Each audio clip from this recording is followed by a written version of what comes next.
Fala galera, beleza? Seja muito bem-vindo, seja muito bem-vinda a mais uma resolução de prova discursiva. Se você não me conhece, caiu aqui no canal do YouTube de paraquedas. Eu sou o professor Bruno Marques, sou professor discursivo do Você Concursado e também analista do Tribunal de Contas do Distrito Federal.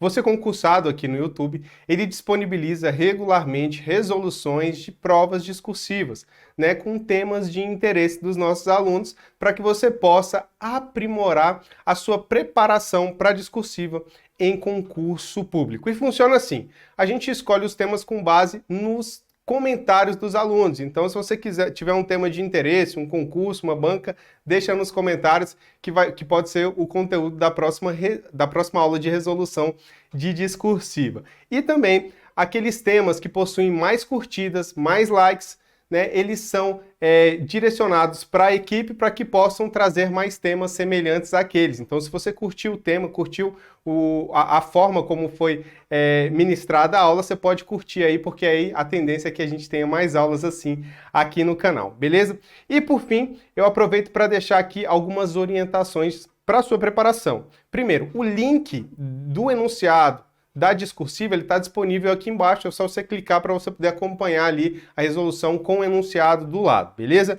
Também tem aqui embaixo o link para a Academia Discursiva, que é o nosso treinamento especializado em discursivos. Um treinamento que possui correções periódicas toda semana, né? Você possui temas direcionados para o seu concurso e possui também acesso a todos os cursos de discursivas disponíveis no canal do Você Concursado. Então, se você estiver interessado em uma preparação ainda mais eficiente para concurso, conheça aí a Academia Discursiva. Agora, fique com a nossa resolução de prova. Um forte abraço!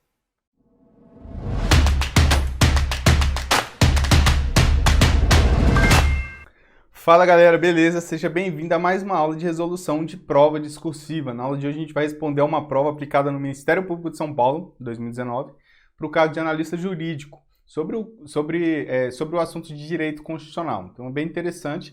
E para poder responder a gente vai utilizar a nossa técnica discursiva, que é analisar o enunciado, montar o rascunho eficiente e por fim apresentar uma proposta de resolução. É a mesma técnica que você vai utilizar no dia da sua prova. Você vai analisar a questão, montar um rascunho e apresentar uma proposta de resolução para o examinador, beleza? Então vamos lá. O enunciado é esse aqui. A gente tem aqui VUNESP, né, analista jurídico do Ministério Público de São Paulo, em 2019. O enunciado, ele traz duas partes aqui. Ele traz um comando da questão, né, e os tópicos. Então, no comando da questão diz o seguinte: ó, o processo legislativo constitucional prevê que o projeto de lei deve ser sancionado pelo presidente da República. Tá? Então, ele contextualizou.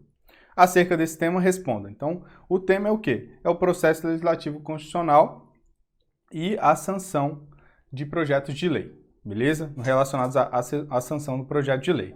Com base nesse tema, ele pede para que o candidato responda aqui a 3 itens, A, B e C. Quando o presidente não aquecer com o projeto de lei, que medida pode ele tomar? Em quais hipóteses essa medida pode ser tomada? Em quais extensão e prazo tal medida pode atingir o projeto de lei aprovado pelo Congresso Nacional? E ele pede para que o candidato responda em um máximo de 7 linhas cada item, ou seja, são respostas completas, mas respostas rápidas e curtas a respeito do assunto. Veja que nesse tipo de questão, tá? É muito importante que você tenha conhecimento a respeito desse assunto para poder gabaritar a questão. Ora, se você não sabe como é que é um processo para aprovação de lei, o processo de, nem como que funciona a questão de sanção, veto, etc., fica complicado para que você gabarite esse tipo de questão. Porém, nesses casos em que você não saiba a resposta, não adianta também fugir do que está sendo pedido. Por quê? Porque senão a banca ela vai acabar te dando nota 0.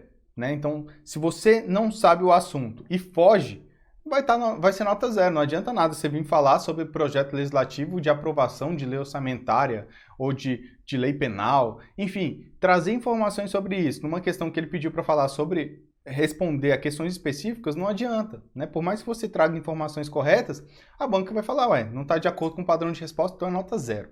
Então, se você não sabe o assunto, o que você deve fazer? Responder mesmo assim. Então, se ele pediu aqui, em quais hipóteses essa medida pode ser tomada? Essa medida pode ser tomada nas seguintes hipóteses. E aí sai listando, lista 20.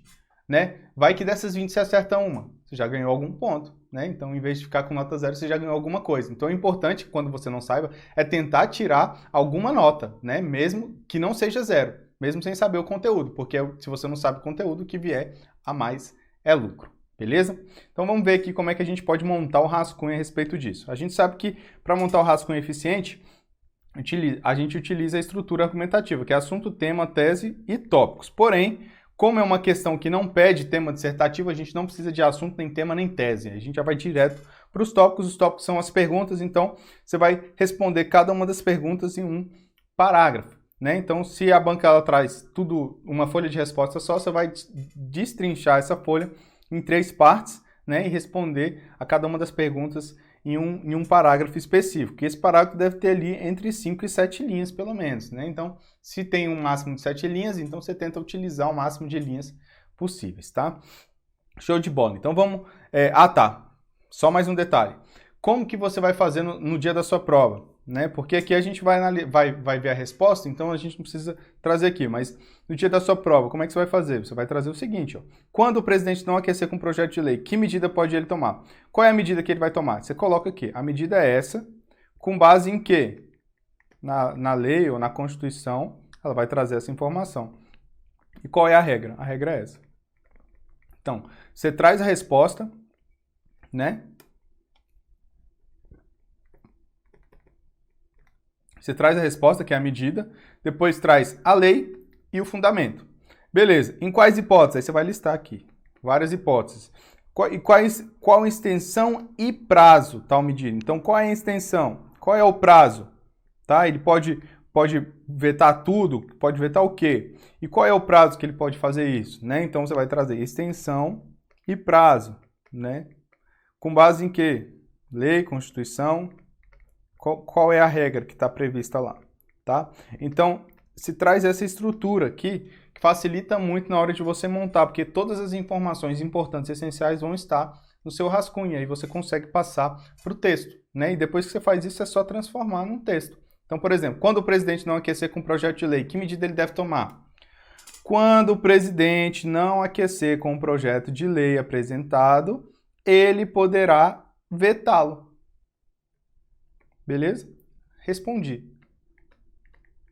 Tópico frasal responde diretamente ao que foi solicitado. Agora, só responder assim vale? Não.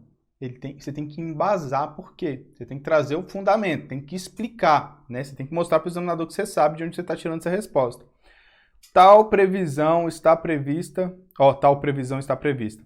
Tal previsão está contida, tá? Isso aqui está contida na Constituição Federal de 1988, beleza? Isso aqui é o quê? É o meu recurso de autoridade. Bruno, por que você não deixou previsão prevista? Porque vira uma redundância, né? Você está utilizando aí palavras com o mesmo radical seguida praticamente. Isso aqui pode ser considerado uma repetição e pode tirar erro de gramática. Então, o ideal é que você traga um sinônimo para isso. Então, você coloca contida aí.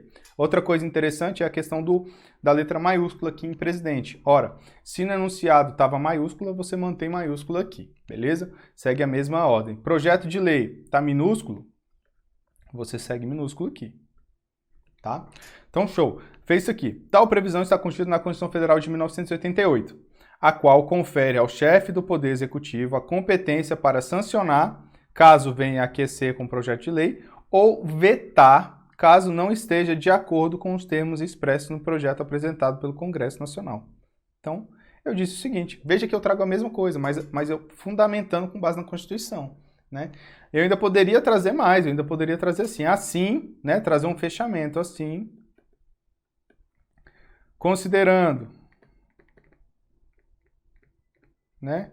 Considerando que o presidente não concorda com um projeto de lei, ele pode vetá-lo, né? O que é o fechamento aqui? O que seria esse fechamento? Seria um reforço ao meu tópico frasal, né? Ficaria reforçando essa ideia aí para o examinador. Pois bem, mas aqui nesse caso nem precisava trazer, porque você já tinha deixado bem claro essa informação. Show? Um detalhe importante, a banca, ela vai trazer lá na folha de resposta, ela pode trazer 2 modelos, né? Deixa eu trazer aqui, ó. A banca ela pode trazer 2 modelos. Imagina que isso aqui é sua folha de resposta. Ela pode trazer um modelo em que ela traga aqui A, e aí ela pode trazer aqui as linhas, B, traz as linhas. Veja que o A e o B já estão na folha de resposta. E pode ser que ela só traga as linhas, né? E aí bota aqui, linha 1, 2, 3, 4, 5, 6, enfim. Aí ela traz só a numeração, mas ela não traz a linha. O que você vai fazer? Se ela trouxer isso aqui, você vai colocar a resposta já em seguida, da forma que está aqui, né? Então, quando você já vai começar aqui a resposta. E aí, quando for para o tópico B, ou isso, aí você vai trazer aqui a resposta, beleza? Se ela trouxer uma folha de resposta completa, dessa forma aqui, o que você vai fazer? Você vai dar um espaço de indicação de parágrafo, tá? Então, peraí, opa. Aqui está a folha de resposta, né? Você vai dar um espaço aqui de parágrafo, né? Então, aqui está a folha, tá com as linhas aqui. Beleza, você deu um espaço, começa quando... E aí você vai fazer a resposta ao tópico 1. Quando finalizar a resposta ao tópico 1, você vai dar um parágrafo, vai para outra linha e coloca também seguindo a mesma indicação de parágrafo aqui. Então, isso, tá? Veja que eu não coloco A, B, não coloco isso, tá? Por quê? Porque a banca não trouxe no espelho, então eu não vou colocar isso. Vou só responder na ordem que a banca pediu, né? Como se fosse um texto único, mais um parágrafo para cada um dos textos, beleza? Então, nesse caso aqui, a banca ela trouxe esse modelo, então o candidato só precisava seguir respondendo, não precisava pular parágrafo, nem fazer mais de um parágrafo. Um parágrafo só é suficiente. Vamos lá para o tópico 2. Em quais hipóteses essa medida pode ser tomada? Em caso de veto, né? Isso aqui é retomando lá o parágrafo anterior. O chefe do Poder Executivo deve tomar algumas medidas. Opa, o que você fez aqui, Bruno? Meu tópico frasal foi só para dizer o seguinte, ó, vou responder isso aqui. Ele deve tomar umas medidas. Agora, quais medidas vai ser o meu argumento principal? Segundo a Carta Magna, recurso de autoridade, caberá ao presidente informar de forma expressa e fundamentada os motivos do veto, classificando em jurídico ou político. O veto jurídico é aquele que ele considerando inconstitucional, é aquele considerado inconstitucional, isto é, que afronta a Constituição Federal. Já o veto político é aquele que, apesar de não conter regras inconstitucionais, vai de encontro ao interesse público, vai contra o interesse público, né? De encontro. Então, eu trouxe aqui que ele deve informar os motivos do veto, tá? E aí, esse motivo pode ser jurídico ou pode ser político.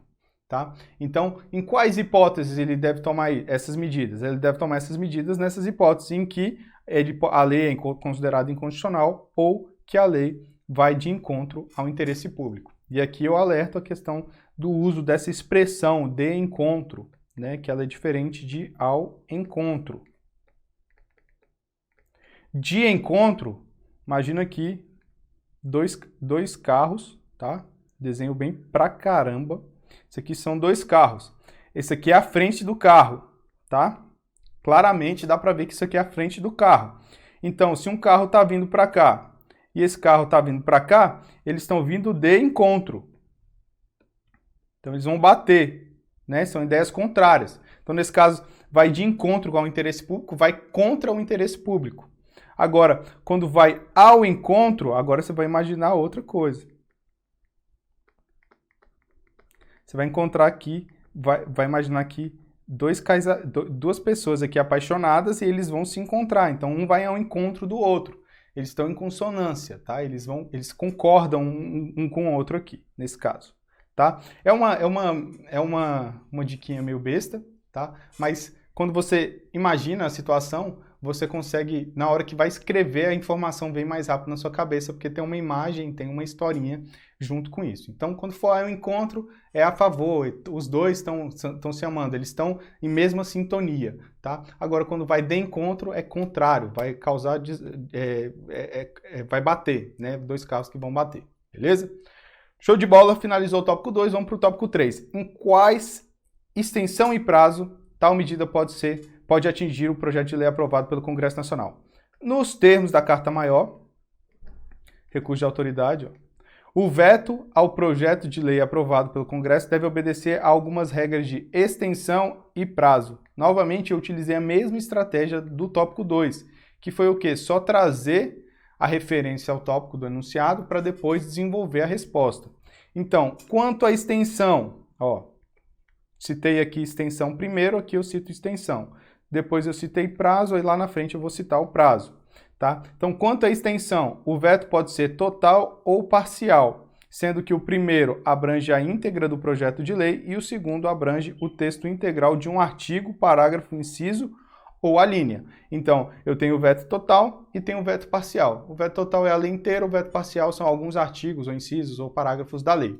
Beleza? Então, isso quanto à extensão. Agora, quanto ao prazo, o veto deve ser apresentado em até 15 dias úteis ao Congresso Nacional, contados da data de recebimento do projeto de lei pelo presidente. Então, a partir do momento que o presidente recebeu, começa a contar o prazo de 15 dias úteis, para ele poder encaminhar esses vetos. Se ele não encaminhar em 15 dias úteis, então ele não pode mais encaminhar, porque ele já não atende mais ao prazo previsto na Constituição Federal. Beleza? Então, veja que a estrutura da resposta, ela fica bem clara para o examinador. Então, ele vai procurar extensão e prazo. Tá aqui, quanto à extensão, quanto ao prazo. Tá fácil de encontrar as informações, e é isso que você tem que fazer no seu texto, deixar as informações fáceis de serem encontradas, beleza? Se tiver alguma dúvida, pode entrar em contato comigo por qualquer um desses meios aqui. Um forte abraço e bons estudos!